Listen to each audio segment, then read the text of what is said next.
C'est un plaisir de vous retrouver et bienvenue, chers téléspectateurs, à ce journal dont voici les grands titres. Un homme a été assassiné par un policier le matin de ce mercredi. L'incident s'est déroulé sur le boulevard de l'Uprona, c'est en mairie de Bujumbura. Vous suivrez les détails dans ce journal. La route Rumongue-Bujumbura est coupée depuis la mi-journée de ce lundi. Les prix du ticket de transport ont par conséquent déjà augmenté, suivant les moyens utilisés pour contourner cette zone dangereuse. Tout de suite, les détails.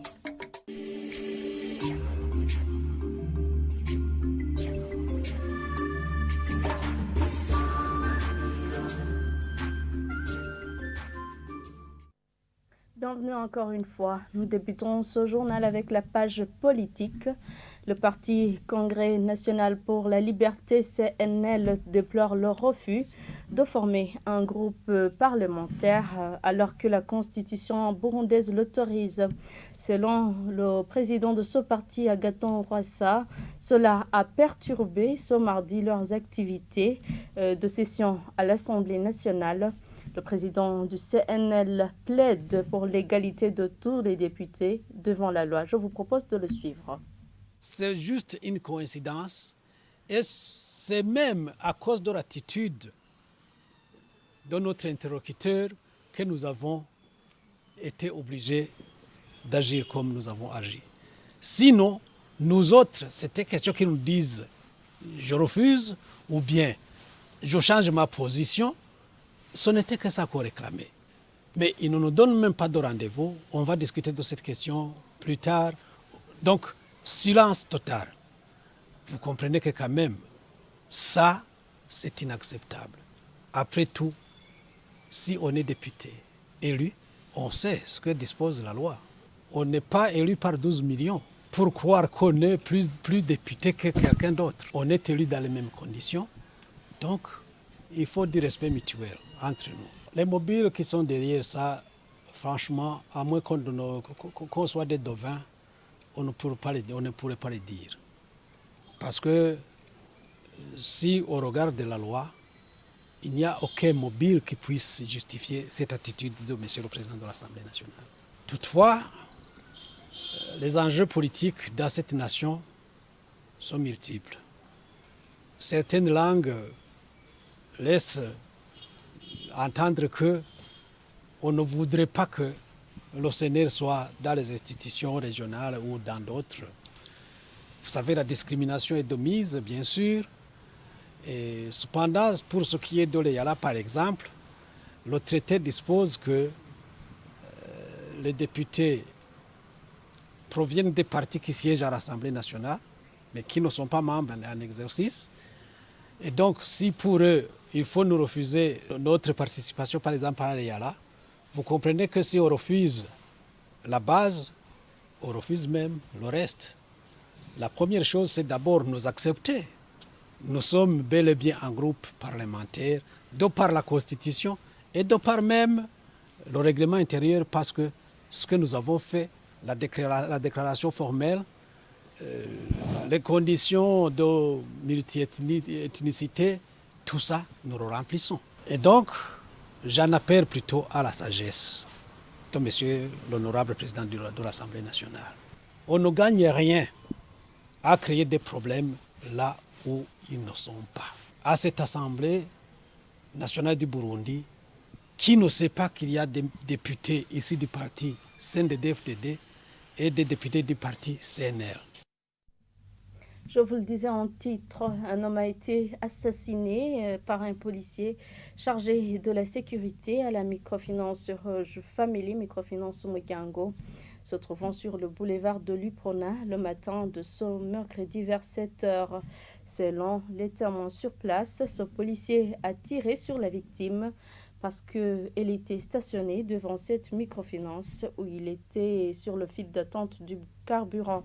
Pierre Mourikié, porte-parole du ministère ayant la sécurité dans ses attributions, fait savoir que ce policier a été appréhendé et qu'il est sous enquête.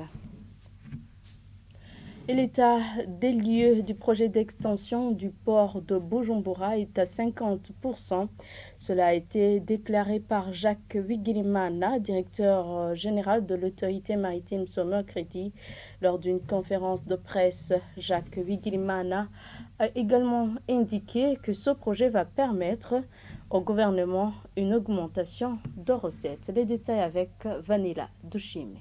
Les travaux du projet d'extension du port de Bujumbura ont commencé et vont bon train.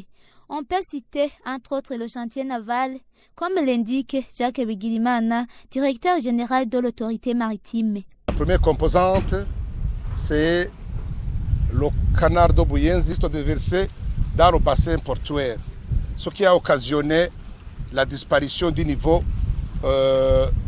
exigé par les bateaux pour accoster ici. Il y a le terminal à conteneurs et il y a le dragage du bassin portuaire qui n'a pas encore commencé à cause de la montée des eaux du lac Tanganyika.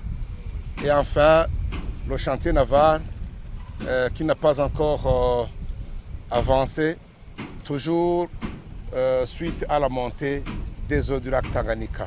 Il indique que ce projet est d'une grande importance.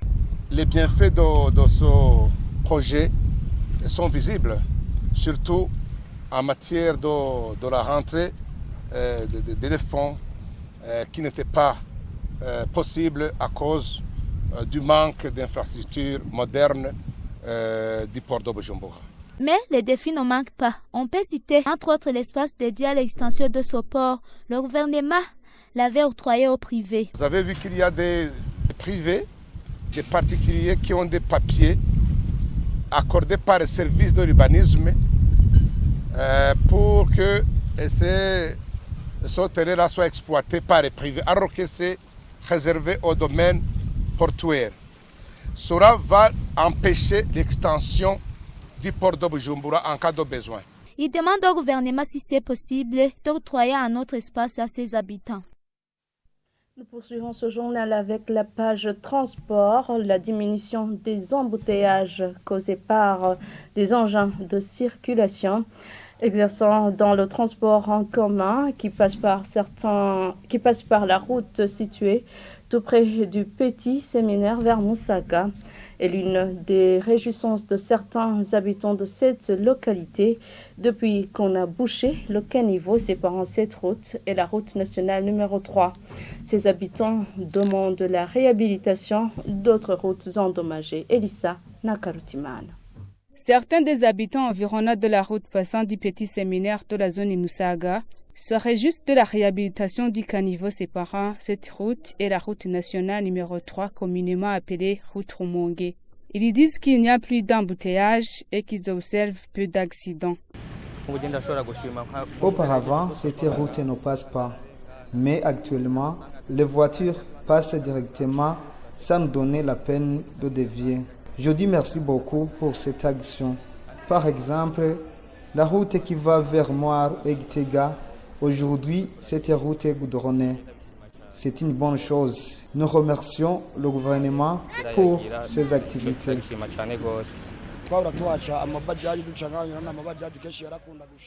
Auparavant, il y avait beaucoup d'accidents. On y trouvait beaucoup de nids de poules. Aujourd'hui, il n'y a plus d'accidents, ni même d'embouteillage.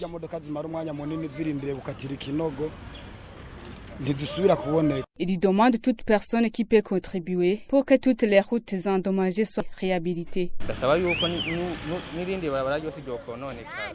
Nous demandons au gouvernement d'essayer de réhabiliter toutes les routes en mauvais état. Toute personne qui peut contribuer à la réhabilitation, qu'elle le fasse, car les routes sont utilisées par tout le monde.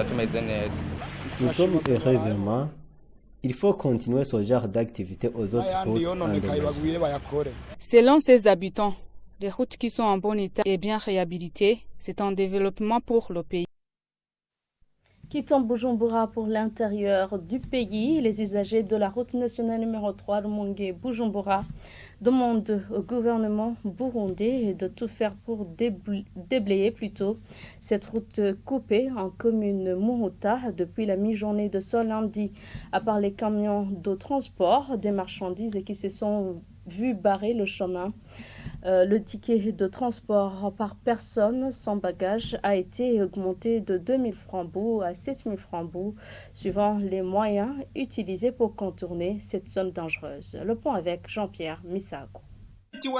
Pour cela, la pénurie du carburant est venue compliquer la situation. Pour d'autres, notamment les commerçants de mandarines, il n'y a d'autre choix que de rebrousser chemin, estimant que la perte est déjà consommée. Ceux qui se sont exprimés ce mardi demandent au gouvernement burundais une intervention rapide et énergique pour renormaliser la circulation routière. Deogracias Sanganiumami, ministre burundais ayant les infrastructures dans ses attributions, lors de sa descente sur le terrain ce mardi, rassure que tous les moyens possibles seront mobilisés pour remédier à ce problème dans les plus brefs délais. Les informations obtenues de la direction générale de l'agence routière du Burundi, confirmées par l'administrateur communal de Muhuta, indiquent qu'une autre pelle excavatrice de Sogea Satom a été dépêchée du côté de Bujumbura pour renfort. Entre-temps, les gros camions transportant les marchandises à partir de Rumongue se sont arrêtés à ce niveau au moment où il faut entre 2 000 francs burundais et 7 000 francs burundais supplémentaires au ticket de transport de 7 000 francs burundais existants pour les simples passagers faisant le trajet Rumongue-Bujumbura, et cela suivant que l'on franchit cette zone dangereuse par bateau ou à pied. Alors que les passagers se lamentent, de petits commerçants en profitent. Ce glissement de terrain survenu à la mi-journée de ce lundi se poursuivait même ce mardi soir. La pelle excavatrice de Sogea Satom qui y était dépêchée s'étant mise à l'écart de la zone dangereuse. Merci Jean-Pierre Misago. Avant de clore ce journal, les réfugiés congolais vivant au camp de Moussassa demandent au gouvernement burundais de leur octroyer des permis pour qu'ils puissent exercer en dehors du camp les activités génératrices de revenus. Selon le représentant de ces réfugiés, cela leur permettra de se prendre en charge. Suivez Mugemani Kabatiza qui parle aussi de leur vécu dans ce camp de Moussassa. Oui, comme vous le savez, la vie des réfugiés est très pénible. Nous vivons grâce aux subsides alimentaires nous octroyés par l'OHCR et ses partenaires. La vie vraiment, il n'y a pas les chats, on ne cultive pas, on ne travaille pas, nous n'avons pas d'emploi. Nos enfants, depuis 2007, on nous a donné la chance de scolariser nos enfants dès la maternelle jusqu'à l'école secondaire.